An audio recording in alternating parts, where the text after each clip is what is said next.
I'm going to talk about the ACBL Standard Yellow Card, but I'm going to do it in the context of a story. I want to take you back to 1993 when the Defense Advanced Research Projects Agency, DARPA, they were experimenting with computer networks.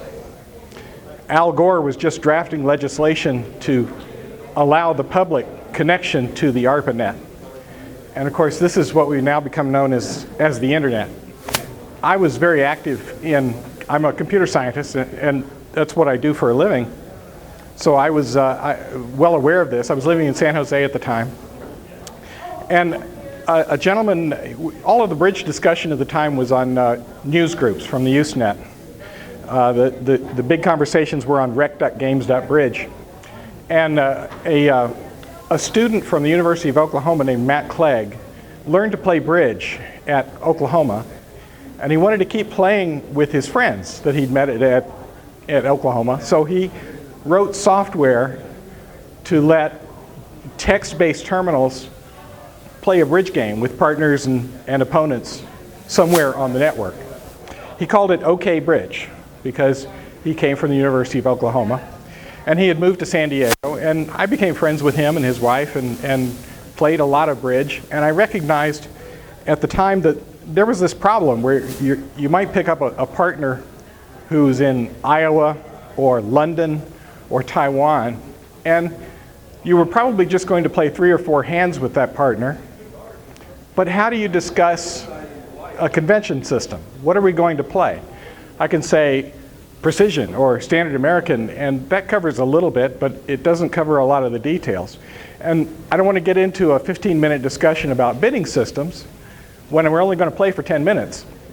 So I was aware of a dying tournament event called the Yellow Card Individual. They were falling by the wayside. It was an event where every round you played with a different partner. So it was an individual movement. And in order to make that work, everyone agreed to play by this one set of conventions called the Yellow Card. So the events were called Yellow Card Individuals. About the only places where you could find one were at the Nationals, and they weren't well attended, so they were kind of falling by the wayside. But I was aware of this. It wasn't that I liked the Yellow Card conventions all that much. It didn't matter. It was a standard. It was something that could be agreed to without a lot of discussion. So back in 1993, when I was playing on OK Bridge, I started proposing, so what if we just start adopting the Yellow Card? What I did is I wrote off to the ACBL, that's what you had to do at the time, sent them a letter, ordered a stack of 500 of these, the Yellow Card, and a stack of 100 of this booklet that they made to go with it. And I said, anybody, if you want a copy of this, send me an envelope and I'll mail you a copy of it. So I probably sent out 8 or 9 copies. That was about it. But another interesting thing at the time is that I was working for a company in Los Gatos called CARE Corporation, C-A-E-R-E. Our specialty was software for doing optical character recognition. So we had access to a lot of what was then expensive and exotic equipment. Scanners, basically, that would take a picture of a page and convert the printed words into a text file. So I used the scanners at work to scan a picture of the convention card, the Yellow Card convention card, and to scan the text of this booklet, the ACBL system booklet that goes with the Yellow Card. It's a very good booklet. And it produced a text file to go with it. Now, the advantages of having that is that I could go to my news groups on the ARPANET, rec.games.bridge, and I could post the GIF file of the card and a text file that described how to play the system. So people started picking this up, and it sort of became a fairly good way to agree on what to play with a partner when you're playing online. Now, that's the beginning of the story, but here's the end of the story. I dropped out of bridge in the year 2000. I finished my Life Master. I'd been teaching for a while. I'd been directing in San Jose. And I had a new wife who didn't play. I just completely dropped out of bridge. For 9 years, I didn't touch a card. I picked it up again in 2009, and I was playing at the Arcadia Bridge Center up the street, and Art had invited a young Asian gentleman who was clearly checking out a bridge club for the first time to come in, and invited him to kibitz me at my table. So I started chatting with him a little bit, and I learned that basically he learned to play bridge and had only played online. And I said, he was an Asian fellow, so I said, do you play precision? He says, yes, usually, but sometimes I play SAYC. And my jaw dropped. Now, keep in mind, I had been away for 9 years, and I turned around and realized that that's my fault. That he knows the term SAYC. And it has become, since then, the default convention card for playing online bridge. And even more than that, in 2009, I went back to take a refresher accreditation course for teaching bridge, and I learned that the ACBL had completely restructured their curriculum to be based on the conventions of the Standard American Yellow Card. That this was becoming the default for online bridge. Now, why is this important? How many of you here are Life Masters yet? Okay. 2 99ers, that's good. Now, you may know that in the past couple of years, if you joined the ACBL, you now need 500 master points to make Life Master, right? When I joined, you needed 300. I'm just talking total points, I'm not talking about the colors. They had to increase the limit because of online bridge. Online bridge and the way the natural inflation of master points from the way tournaments were being restructured. And I'm going to say something right now that club owners and even tournament directors will hate, but it's the truth. If you want to make Life Master in this lifetime today, you've got to play bridge online. And I say that because playing bridge online, you can win master points quickly. You can play 10 tournaments in a day at an hour each, or even 15 minutes each if you're playing the robot games on Bridge Base Online. And I am being a heretic, if you will, by encouraging you to play online bridge. Now, not only will you get master points out of it, what you get out of it is experience. You see more hands, you see more cards, you watch partners play the hands, you learn from the experience of playing online bridge. And to do that, you need this tool in your belt. You need the Standard American Yellow Card. Now, I've laid out a bunch of copies of the Standard American Yellow Card along with the booklet that goes with it. These are yours to take. Keep one and take it home. They're also available, of course, on the ACBL's website. And on my website, bridgemojo.com, I have links to the Yellow Card booklet and the Yellow Card itself. So I have my business card here if you forget. You can always go online. You can always download this. You can print your own copy or read it on the screen. But I'm going to talk a little bit about what's actually on the Standard American Yellow Card and how what you can do with it. First of all, if you look at it, notice that it's a pretty sparse card. By the way, did everyone here know that the ACBL rules of duplicate and tournament play require that both partners have identically filled out convention cards at the table? Do some of you occasionally ignore that rule? Thank you. I've found that in my time away from bridge, I see so many partnerships where only one partner has a convention card and it's barely filled out. But the rules of bridge require you to each have identically filled out convention cards, and they're not for your benefit, of course, they're for the benefit of the opponents. You know, your right-hand opponent is expected to be able to pick up your convention card and see what you're playing without asking. And that's for them. Now this is you've seen the standard convention cards that are here at the tournament. This one has a lot less space, a lot fewer spaces on it. But notice that the basic system for this is standard American 5-card majors.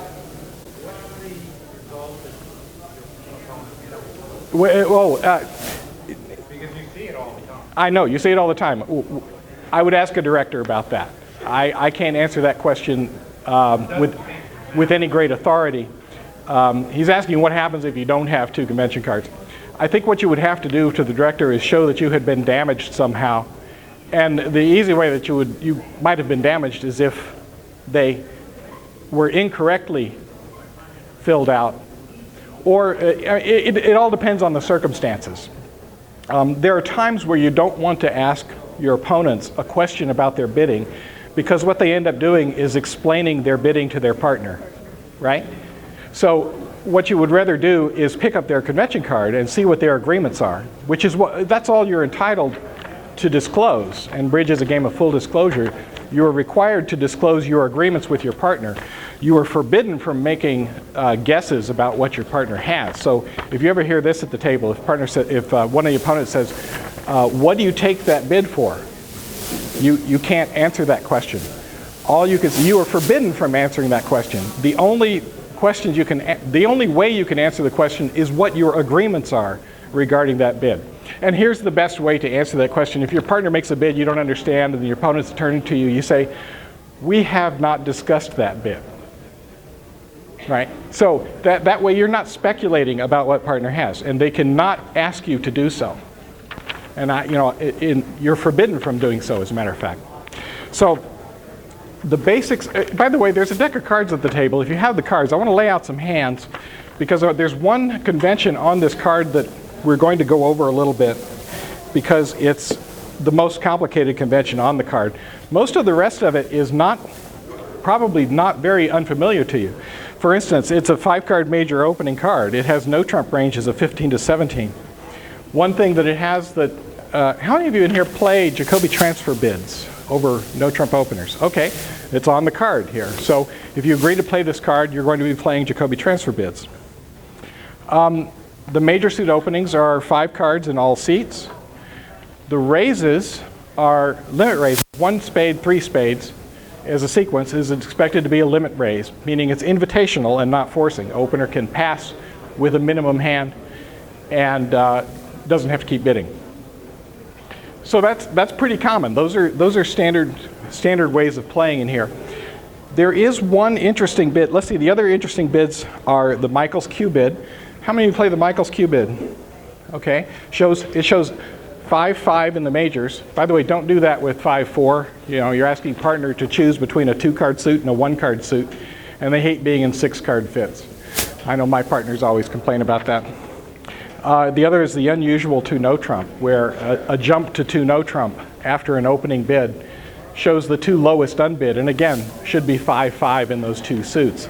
So an auction that goes 1 spade on my right, 2 no trump by me, should have 5 clubs and 5 diamonds in it. How strong should it be? Depends on the vulnerability. The rule of thumb I like is that if with favorable vulnerability, meaning you're not vulnerable, they are vulnerable, you should have 7 high cards, 7 points or so.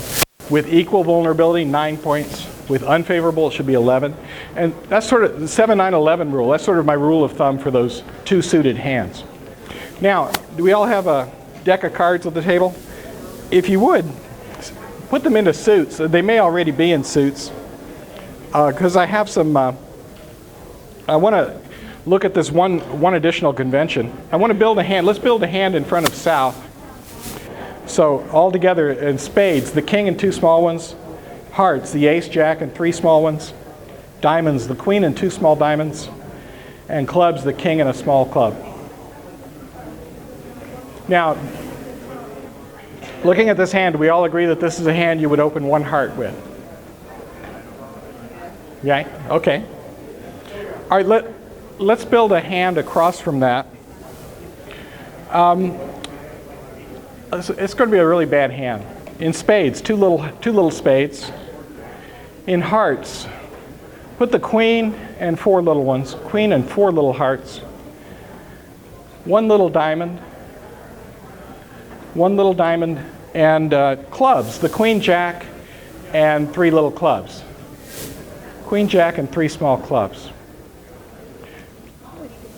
Now, that's North's hand. I hear 1 heart from South, and this is my hand. What's your bid with this hand? 3 or 4. Good. 3 heart. I don't bother with 3, I say 4. Okay. Okay, 4 hearts. This is a 4-heart bid. Now, what's important that you see this hand and that you understand what's going on is that a raise to game in a major is not a strong bid. It is a preemptive bid. This is called a preemptive jump to game. And so, because of that, we have to do something else with strong hands. So let's change it a bit. Let's make it a better hand. In spades, make it the ace and 2 small ones, the ace and 2 small spades. In hearts, make it the king and the queen and 2 small hearts. King, queen, and 2 small hearts. Diamonds, the jack and a little diamond. And clubs, the queen, jack, and 2 small clubs. Now, using standard bidding, your partner opens the bidding 1 heart. What is your bid with North's hand? I'm sorry? 2 no trump, 2 clubs. I hear 2 no trump, I hear 2 clubs. Anything else? Okay. 2 no trump. The only problem with the 2 no trump raise is that it's sort of suggesting a 3 no trump game, and it implies that you only have 2 hearts in your hand. 2 exactly hearts. Oh, the Jacoby 2 no trump, that's different. I said standard bidding, not using the Jacoby 2 no trump bid. Now, let's suppose that we adopt the Jacoby 2 no trump convention.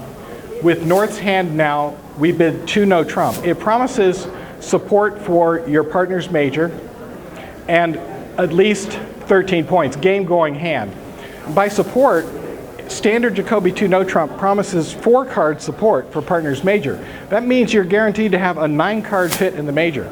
Now, one of the problems with the Jacoby 2 no trump convention is that it only comes up once every 100 or 200 hands. So you really kind of have to study it and internalize it without seeing it at the table all that often. Because when it does come up, it becomes very useful. And the more this part of the convention isn't complicated. 2 no trump promises game going hand with 4 cards in trump. The complicated table is what opener's rebid is. And if you look now on page 3 of the little booklet, down at the bottom, the last paragraph with the asterisk on it, it has a list of opener's rebids after partner bids the Jacoby 2 no trump. Now, if you have a balanced hand, such as this south hand, you show your strength in your next bid. A minimum hand, you jump to 4. A maximum hand, you bid 3 hearts, 3 of your major. A medium hand, you bid 3 no trump. That way, partner can help judge how strong you are and what are your prospects for slam. Now here's the more interesting bids, rebids by opener. If you're not balanced, meaning you have shortness in some suit, you bid that suit and it shows a singleton or void in the suit, meaning a bid of 3 clubs, 3 diamonds, or 3 spades after my 2 no trump raise would show a singleton in that suit. A bid of 4 of a suit, clubs or diamonds, would show a second 5-card suit. So that also implies that you have a singleton or void, but it doesn't identify where the singleton or void is. Now, I want to change the hands up just enough to show you the real beauty of the Jacoby 2 no trump and the hand that it was designed for. Change that south hand just a tiny bit. Take away the king of clubs. Let's see. Let's change the south hand this way. In spades, make it the king and the queen. Change 1 little spade into the queen. Keep the hearts the way they are. Let's change the diamonds a little bit. Take away the queen, put in the ace, and make it the ace of diamonds and 3 small diamonds. Ace of diamonds and 3 small diamonds. Now take away the king of clubs. Take away the king of clubs. So you still have a singleton, a small singleton club. Okay, this again is it's a nice 1-heart opener, 14 high card points. And this time you have that beautiful singleton in clubs. Now let's put another hand across the way from it at north. And let's change it like this. Keep the spades the same. In hearts, keep the hearts the same. Change the diamonds out. make them the king, queen, and a small diamond. King, queen, and a small diamond. King, queen, and a small diamond. Now in clubs, take away the queen, jack, and make it 3 small clubs. 3 small clubs. Now this is a nice hand as well. This is another 14 high card points, and it's square as can be, 4, 3, 3, 3. Your partner opens the bidding 1 heart, and you make the Jacoby 2 no trump bid, 2 no trump. Partner now says 3 clubs. Holy cow. Look at how this hand plays out. You've just learned from your partner that you have at most 1 club loser. You have exactly 1 club loser.